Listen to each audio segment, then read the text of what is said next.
ولسي جرګې غړي ګل احمد کمین ته بلنه وکړې. ښاغلی کمین ډېر ښه راست به باد اوسئ. سلامت. سپیاله دې وکړو چې تاسې لپاره پرون د تدارکاتو ادارې د رئیس ځوابونه قناعت وړ مننه. سلامونه تاسو او ستاسو درنو لیدونکو ته وړاندې کوم. افغانستان ورو ورو د سیستم جوړونې لوري ته روان دی. که څه هم موږ په جګړه کې یو، په جګړه کې پرمختګ نهایت ستونزمن کار دی، خو همدا د افغانانو شهامت دی او همدغه د هېواد سره مینه ده چې بیا هم په یو ډېر خراب حالت کې کار کوي او کوشش کوي چې د نړۍ هغه ټکنالوژي انتقال کوي هېواد ته، تر څو موږ د سیستم لوري ته حرکت وکړو، نور د روابطو څخه راووځو، د ضوابطو څخه راووځو، د ضوابطو خواته ولاړ سو، له اړیکو او دې مسایلو څخه راووځو، ورو ورو د سیستم جوړونې خواته روان یو چې د تدارکاتو ملي اداره هم یو د هغو ادارو څخه ده چې د ټکنالوژي څخه استفاده کوي، او کله چې ټکنالوژي ادارې ته ځي یا ای ګورننس رامنځته کېږي، بیا هلته شفافیت هم ډېرېږي، کارونه هم تر پخوا تنظیمیږي او هغه ځنډ او خنډ چې په چارو کې وي هغه هم له منځه ځي. د تدارکاتو پر اداره باندې انتقادونه وه چې هلته ستونزې سته، فساد سته، خیشخوري سته، روابط سته.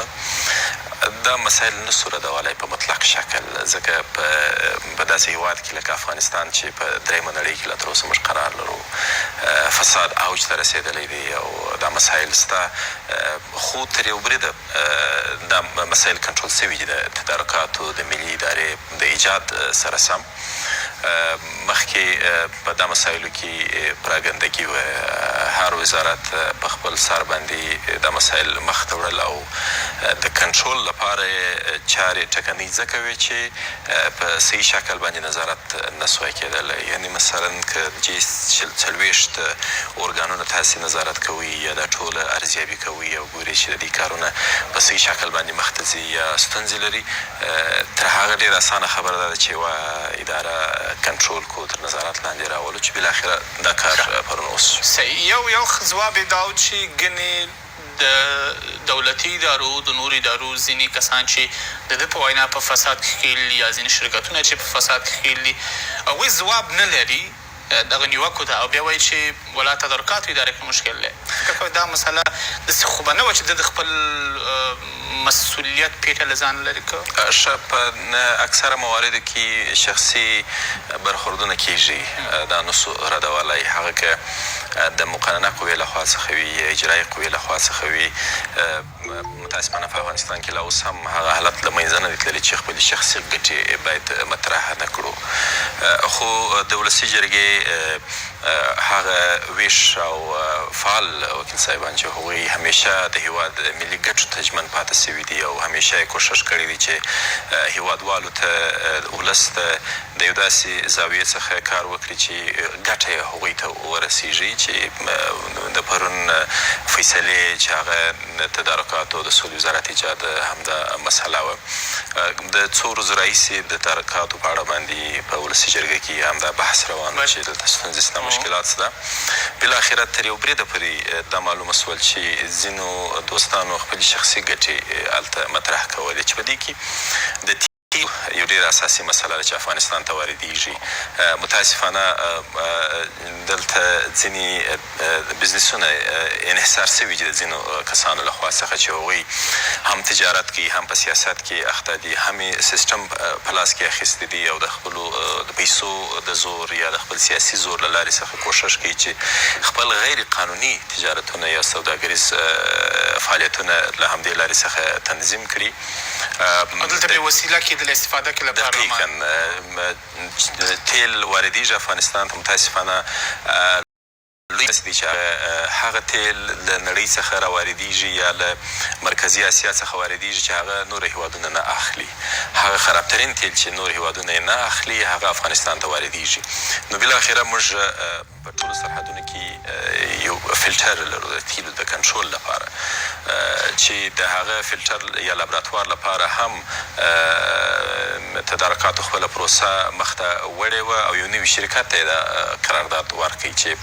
مخکې نور شرکتونه درلود یو نوي شرکت ته په دې اړه باندې هم شکایتونه وه خو کله چې مو د نوي شرکت اسناد وڅېړل د هغوی مدارک مو وڅېړل هغه یو نړیواله کمپني ده چې په افغانستان کې فرانچایز یو بلې کمپني اخیستې دي د TCRC په نامه باندې چې په دې اړه باندې ډېر بحث وسو چې زموږ په اجنډا کې هم دا مسله داخله وه بالاخره پوه سولو چې د ځینو اشخاصو ګټې په دې کې وي چې نوموړی شرکت ونه اوسي او د دغه فلټر لاندې دې رانسي نو بیا نوموړی شرکت هم متاسفانه کمیسیونونه غوښتی وو او بیا د شرکت د مسؤلینو ادعا دا وه چې زموږ څخه ځینې شخصي غوښتنې هم وسولې چې په دې اړه باندې مو هم بحث وکړي او بالاخره مو کتل چې هغه شرکت هېڅ نوه ستونزه نه درلود او په کارو کې چارو کې بریالي وه. تاسې وایي ځینې وکیلان چې انتقادونه درلودل داسې لکه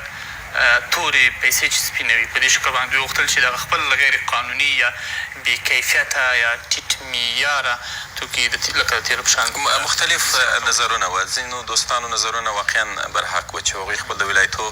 د هغه پروژو په اړه باندې خپلې ستونزې شریکې کړلې چې له ځنډ سره مخ سوي دي یا کیفیت یې ټیټ دی او یا نور مشکلات وه خو ځینې دوستانو نظرونه واقعا معلوم سول چې هغه د شخصي ګټو پر اساس باندې ولاړ وه بالاخره د ولسي جرګې اکثریت غړو د هغه مخالفت وکړ او د ملي تدارکاتو هغه ښه کارونه چې دي ترسره کوي د هغو حمایه یې وکړل او سپارښتنه یې وکړه چې کوم مسایل چې دي ستونزې لري هغه جوړې کړي مثلا د ادارې سنټرالایز کول یا متمرکز کول د ځان سره ګټې هم لري او تاوانونه هم لري ګټې یې دا دي چې تاسې کولی سئ ټوله اداره تر یو چتر لاندې راولئ نظارت وکړئ او په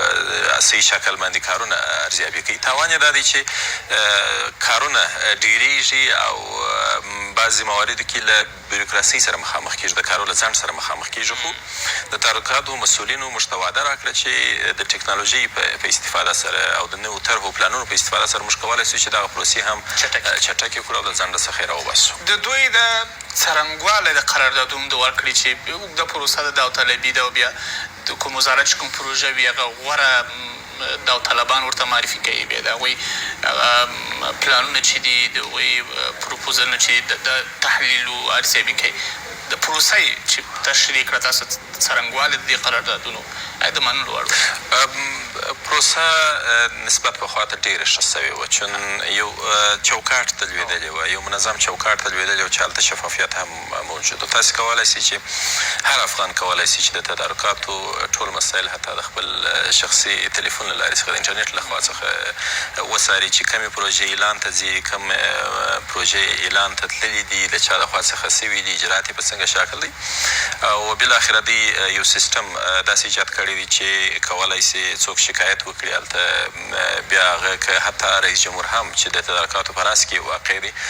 تصمیم یې نیولی د 7 ورځو یا هغه خپل وخت چې ورته ورکړی دی په هغو ورځو کې کولی سي شکایت ثبت کړي که شکایت واقعا قانوني هغه پروژه له ځان سره مخامخ کېږي او بالاخره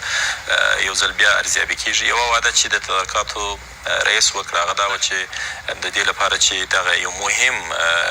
ارګان دغه مهمه د نظارت هسته چې هغه ولسي جرګه ده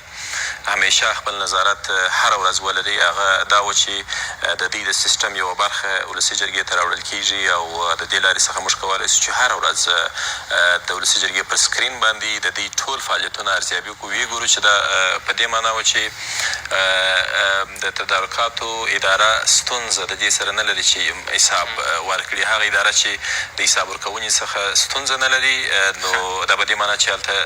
واقعا مشکلات کم دي د فساد اړوند کوم مشخص مورد که پرون انتقادونه چې شو ګمان کوم چې د کرنې وزارت قومي پروژې وي قراردادونه چې د ولسي جرګې رئیس ویل چې د نورم او سټنډرډ ادارې سره یو ځای د کرنې وزارت چارواکي دي راوغوښتل شي دا مسله څومره جدي دلته مسله د خوراکي توکو ده چې هغه خاصتا نظامي ځواکونو ته یا د حکومت نورو برخو ته په قرارداد باندې ورکول کېږي او ځي دا حقیقت له هېچا څخه پټ نه دی چې مثلا د غوښو 1 کیلو که په مارکیټ کې په 300 افغانۍ دلته قراردادي نرخ د 100 افغانۍ ورکوي، یعنې غیر منطقي خبره ده او هېڅ نوع عملي نه ده چې متاسفانه په تېرو کلونو کې دې مسلې ته هېڅ نوع